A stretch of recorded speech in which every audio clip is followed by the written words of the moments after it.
Bienvenue dans ce nouveau podcast, cette nouvelle vidéo. Le retour image, je sais pas, ça va être l'éclairage, je pense, ça me fait une tête rouge comme une écrevisse, on dirait que j'ai pris un méga coup de soleil. Bon, c'est l'éclairage, bref, j'arrangerai ça quand je changerai de setup au retour. On va parler dans cette vidéo qui devrait être plus rapide, plus courte. Le sujet, c'est la solitude choisie, le bon et le dur. Le bon et le dur, je sais pas pourquoi j'ai mis ça, je pense que les mots sont pas forcément les mieux choisis. Je pense que je voulais dire les avantages quelque part et les inconvénients. Alors, la solitude choisie, oui. En fait, pourquoi je fais cette vidéo Parce qu'il y en a énormément d'entre nous, de plus en plus de gens qui sont alors soit seuls, solitaires, ou alors qui sont entourés, qui en apparence sont sociables, mais qui à l'intérieur se sentent vides, en tout cas se sentent seuls. Ok. Moi, c'est un sujet que je connais très bien, trop bien, parce que j'ai jamais, enfin les relations pour moi ça a toujours été un énorme défi, un énorme point d'interrogation. Autant le taf, alors là à l'instant T, c'est pas brillant comme je t'ai dit, parce que voilà je suis en période de transition et j'ai pas fait je pense les meilleurs choix en tout cas d'un point de vue financier. Mais sinon le taf c'est quelque chose sur lequel en général je réussis plutôt bien parce que j'ai un contrôle dessus, j'ai une influence dessus, c'est-à-dire je sais que bah là, par exemple, dans le web, si je veux gagner de l'argent, je vais activer tel levier, tel levier. Jusqu'à maintenant, j'ai refusé plusieurs clients. Et ben, je ferai moins la fine bouche par rapport à ça. Donc, je sais comment, on va dire, gagner de l'argent par rapport à ça. Et comment, bah, tu vois, le web, je t'ai dit, là, ce métier-là, j'y suis allé au culot. Donc ça, je sais que si vraiment j'ai vraiment la dalle, j'ai besoin de manger, je sais que j'arriverai toujours à me démerder par rapport à ça. C'est juste qu'il faudra que je descende, entre guillemets, mes critères de sélection, enfin mes critères d'exigence plus surtout, voilà. Mais le taf, ça me réussit. J'ai pas trop de difficultés en général par rapport à ça parce que c'est quelque chose sur lequel j'ai du contrôle. Les relations, c'est différent parce que les relations, ça fait appel, donc les relations humaines, c'est quelque chose sur lequel tu n'as pas le contrôle. Les relations, c'est 50-50, c'est-à-dire que ce qui fait que ça va matcher entre deux personnes, peu importe la nature de la relation, que ça soit relation professionnelle, personnelle, familiale, amicale, amoureuse, sex-friend, plan cul, peu importe, relation sexuelle, c'est toujours 50-50. C'est-à-dire qu'il y a la personne A, la personne B, et chaque personne fait 50% du job, c'est-à-dire elle fait sa partie du job. D'ailleurs, si tu l'as pas déjà lu, il y a un excellent livre que je t'invite à lire, sur les 5 accords Toltec, je sais plus le nom, je sais plus le nom de l'auteur, et notamment il y a un des accords Toltec, parce qu'avant il y avait les 4 accords Toltec, il a publié un autre pour en rajouter un 5e, et alors je les ai plus tous en tête, mais notamment qui m'a attiré mon attention, et qui disait, alors oui, il disait par exemple que t'as pas, donc qui se vaut au niveau relationnel, il disait quoi qu'il se passe, n'en fais pas une affaire personnelle, et que ta parole soit impeccable, c'est quelque chose comme ça. Et ça, c'est 2 des accords Toltec qui m'avaient particulièrement marqué, en tout cas attiré mon attention. Pourquoi ? En fait, ce qu'il expliquait dans ce propos, ça touche la dimension relationnelle, parce que les accords Toltec, il y a quand même la dimension relationnelle qui est importante. Que ta parole soit impeccable, c'est dans le sens où, la nuance est très importante, je suis responsable de ce que je dis, pas de ce que tu comprends, de ce que tu entends, de ce que tu écoutes, parce que ça renvoie à une notion de responsabilité. Dans un autre registre, au Ponopono, le rituel hawaïen du pardon, désolé, pardon, merci, je t'aime, il y a également cette notion de responsabilité. Et c'est ça le fond du problème, le sujet, le mot, c'est la responsabilité. Parce qu'au jour d'aujourd'hui, le problème, c'est que énormément de gens, trop de gens, sont irresponsables, ne sont pas responsables de leurs actes, n'ont pas conscience, en tout cas ne veulent pas assumer la responsabilité. C'est pas moi, c'est l'autre, non, ça vient toujours de soi en général.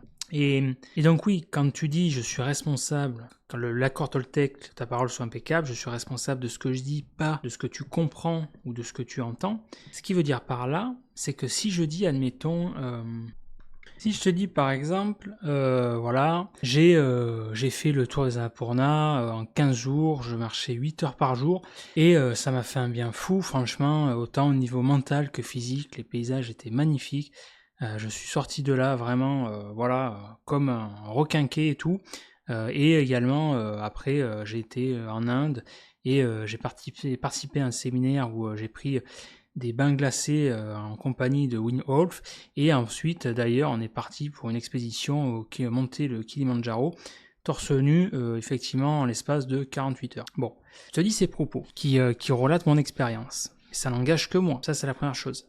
Ce qui est valable pour moi ne sera pas forcément valable pour toi. C'est-à-dire que le ressenti d'une personne à l'autre est différent. Par exemple, la résistance au froid. Tu as des personnes qui vont être plus ou moins sensibles, qui vont être plus ou moins chauchottes.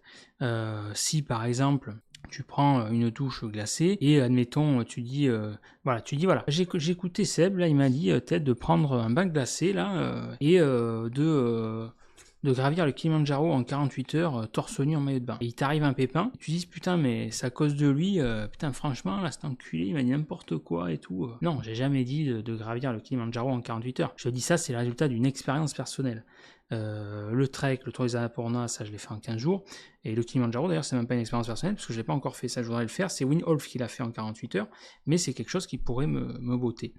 Mais je t'ai jamais dit par exemple de faire le Kilimanjaro, de le grimper en 48 heures, de le faire torse nu. Je te dis juste que moi c'est quelque chose qui me botterait.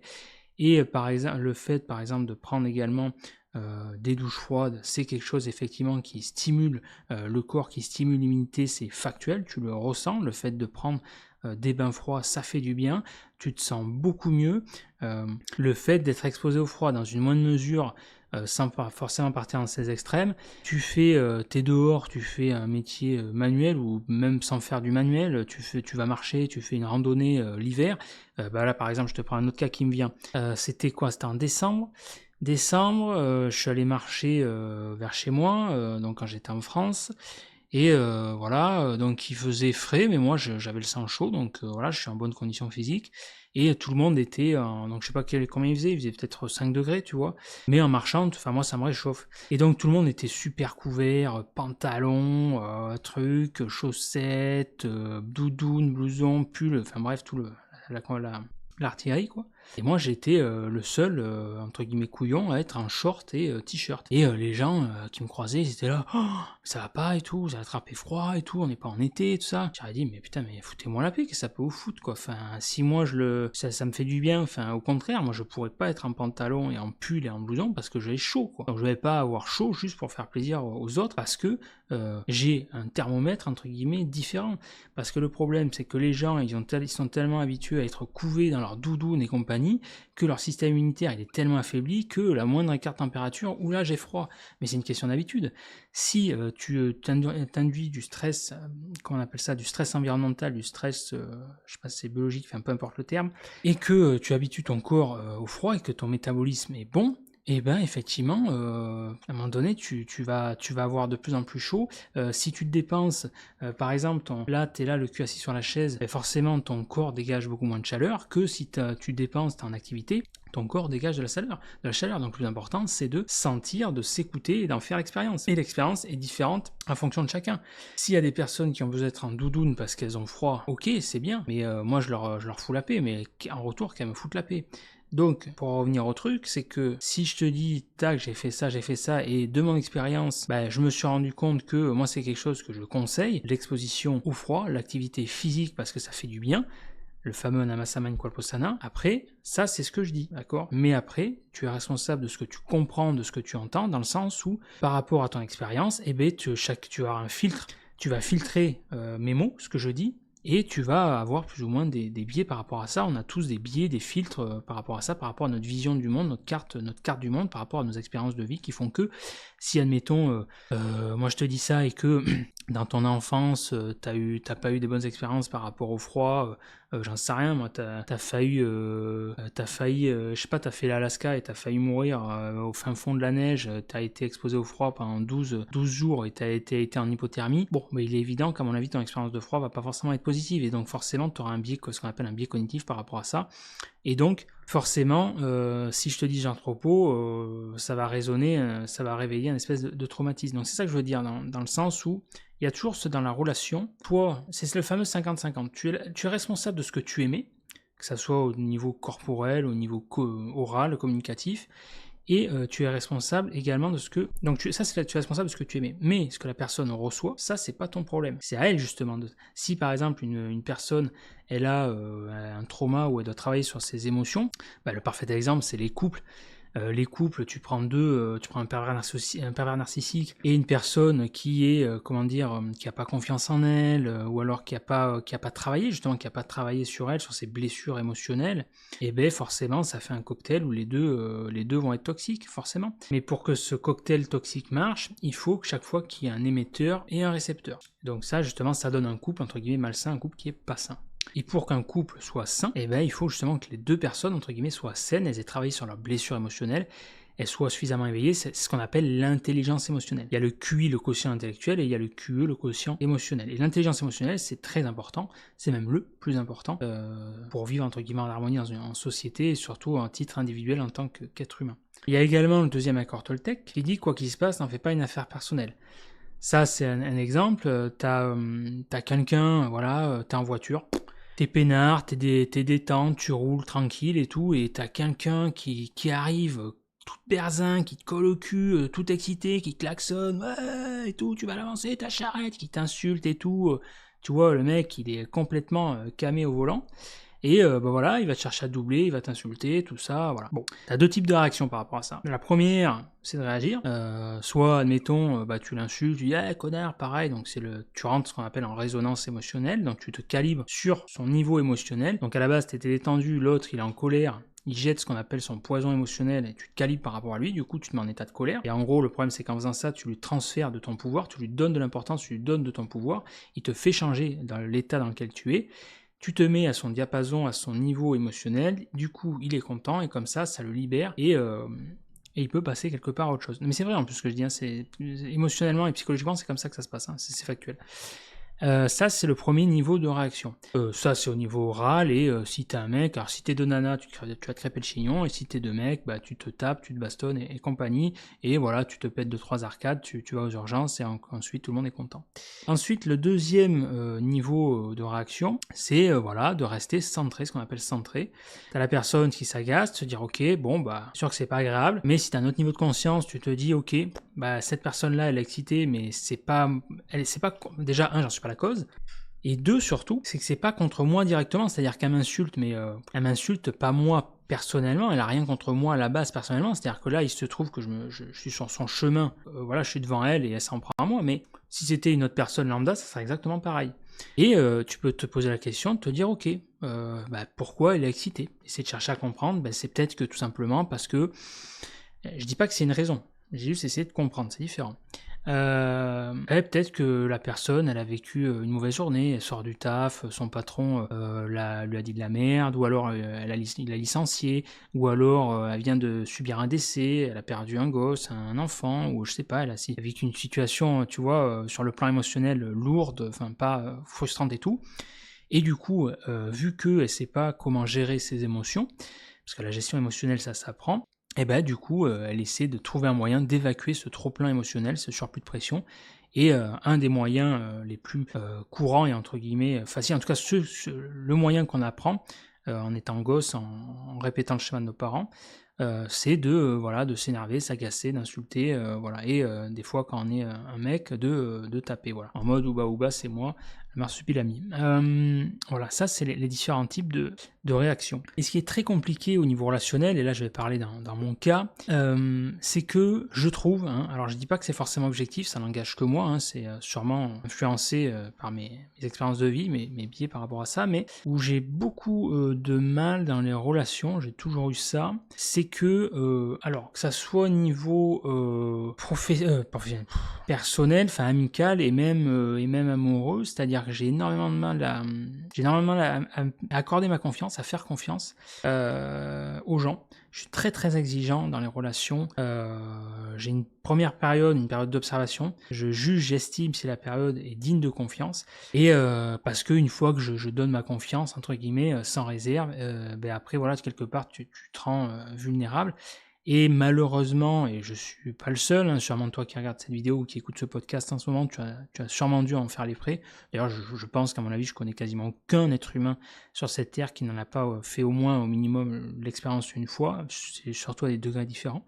Voilà, que la personne en qui tu avais confiance te trahit. Voilà, pour une raison X ou Y, te la fait à l'envers, est là pas pour les bonnes raisons. Moi, par exemple, il y a des personnes qui étaient là par intérêt, pour mon argent, justement. Et pareil, tu vois, là, j'en fais l'expérience, là, à Maurice. Il y a des nanas, alors je filtre parce que oui, c'est cool, j'ai beaucoup de succès avec les nanas, c'est cool, je suis beau gosse, tout ça, j'ai du bagou, tout ça, OK. Et donc là, voilà, c'est cool, là, j'en suis à une vingtaine de matchs et je fais des rencontres et tout, mais je suis toujours méfiant parce que je sais que, heureusement, elles sont pas toutes comme ça. Il y a plusieurs types de nanas, on va dire. Mais il y en a par contre, soit ce qu'on appelle des femmes vénales, ou en tout cas des femmes qui sont là par intérêt, non pas pour toi, ton esprit ou ton physique, mais pour ton argent, pour ton portefeuille en fait, qui veulent être là, ouais, pour que tu les trimbales, fasses des activités avec elles, pour ton porte-monnaie en fait, que tu leur fasses des activités, que tu leur achètes, tu leur payes un resto, que tu leur payes ci, tu leur payes ça. Et voilà, donc moi ça m'intéresse pas. Et effectivement, j'ai été énormément déçu par rapport à ça, ce qui fait que j'ai beaucoup de mal à accorder ma confiance aux femmes de plus en plus. Ça, c'est un de mes défis. Et également au niveau amical, parce que, voilà, comme je t'ai dit, je suis très exigeant et j'ai été beaucoup déçu.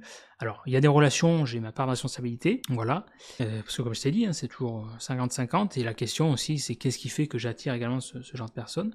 Et donc, tout ça pour dire que c'est vrai que j'ai très peu d'amis, parce que pour moi, alors là, ça renvoie également à ma personnalité, ça me demande entre guillemets pas mal d'efforts. J'ai ce côté déjà j'ai besoin de solitude.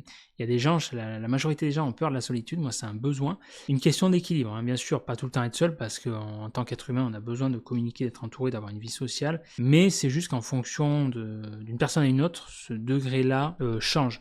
Par exemple, mon ex, je sais qu'elle avait énormément besoin d'être entourée, sinon elle était malheureuse. Moi j'apprécie, j'apprécie être entouré, voilà, elle a des soirées, faire des sorties entre amis, faire des repas, passer du temps avec des personnes, faire des rencontres et tout. Mais au bout d'un moment, ça me décharge. Tu vois, je serais plus sur du 80-20. J'ai besoin d'avoir mon espace en fait, mon espace pour moi, pour me ressourcer et justement pour être davantage disponible pour les autres. Parce que si je suis pas assez seul, si je suis trop avec les autres, au bout d'un moment, ça va me donner mal à la tronche, parce que je pense que je dois avoir un côté éponge émotionnelle, et parce que j'ai ce côté empathique, je sens beaucoup les choses, je capte les choses, je capte les vibrations à ce niveau-là, et la contrepartie, justement, c'est que des fois, c'est épuisant.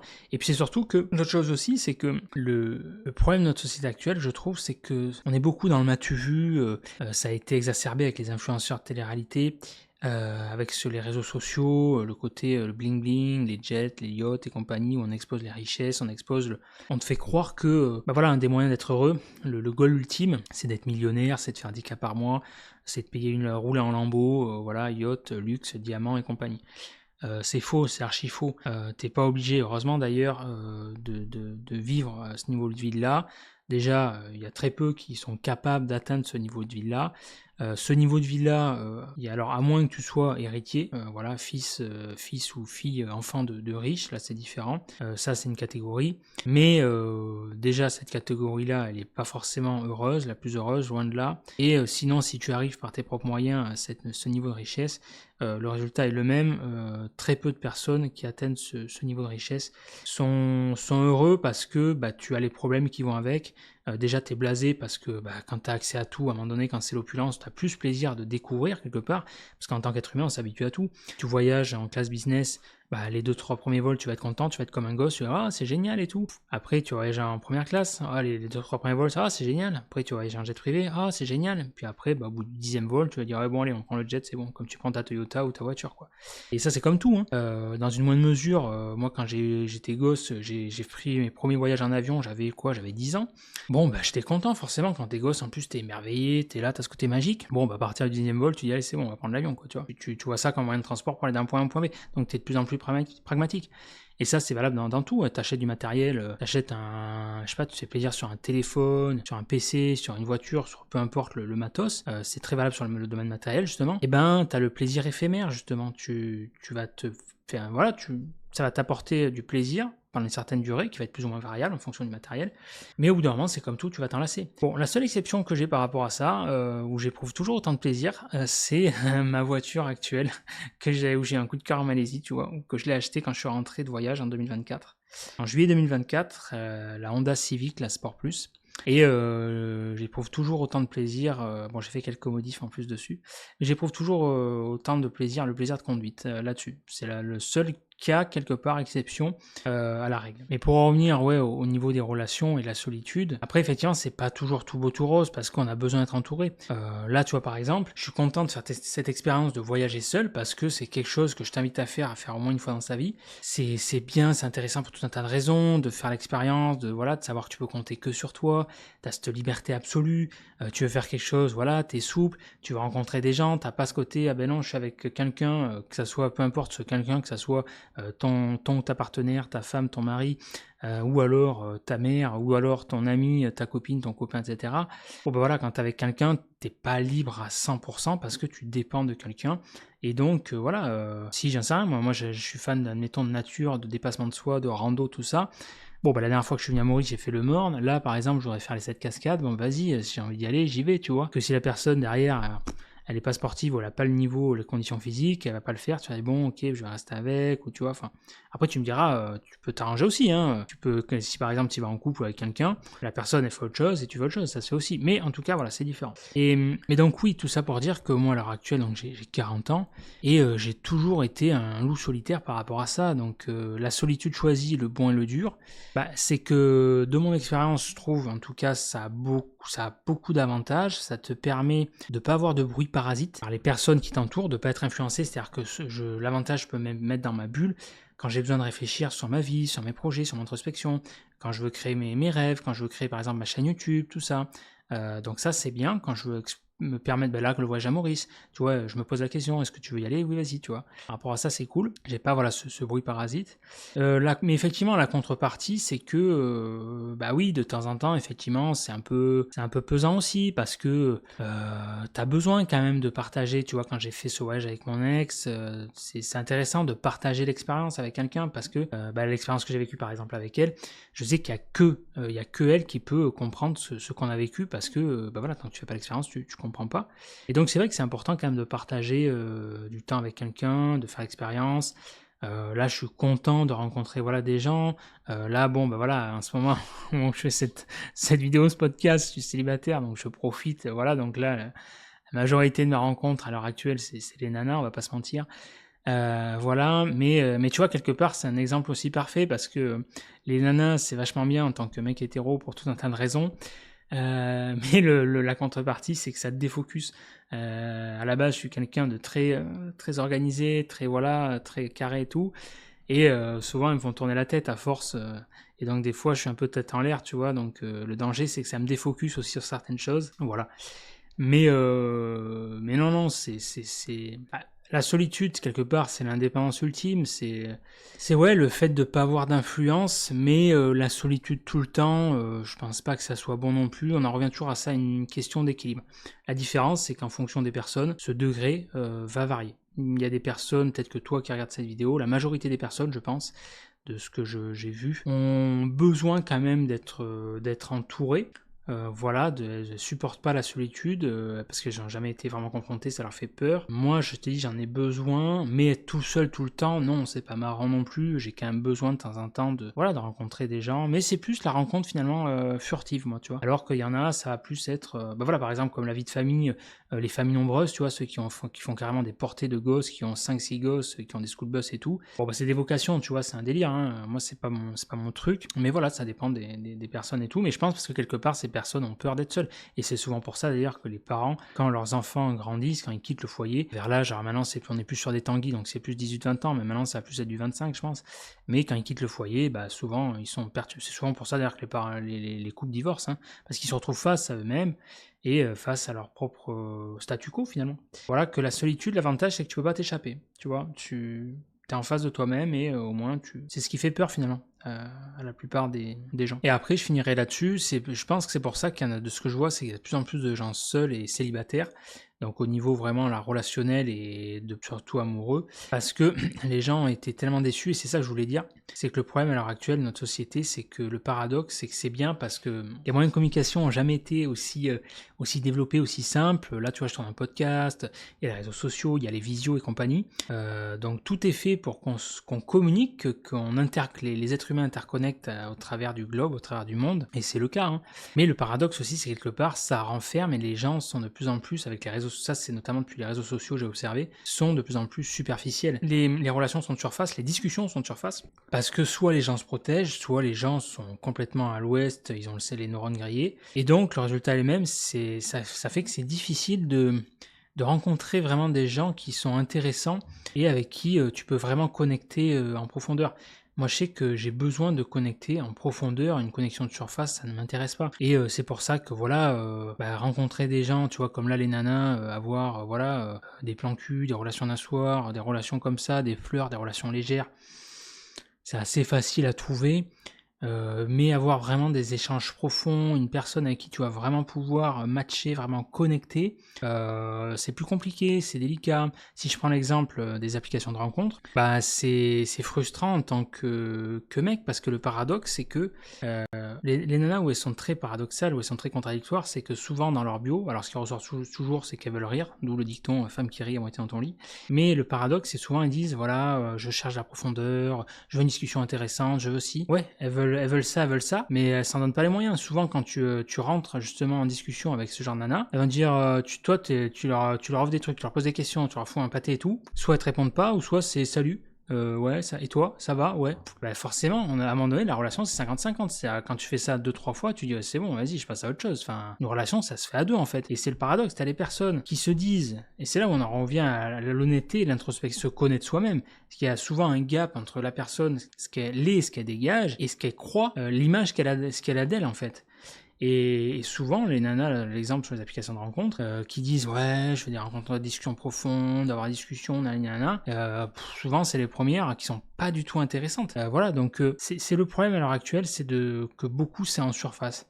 Ou alors, je t'ai dit avec le truc là des influenceurs télé-réalité, c'est du matu vu, c'est des personnes refaites, siliconées, c'est pas du tout mon truc, ma cam, c'est vraiment du 100% naturel.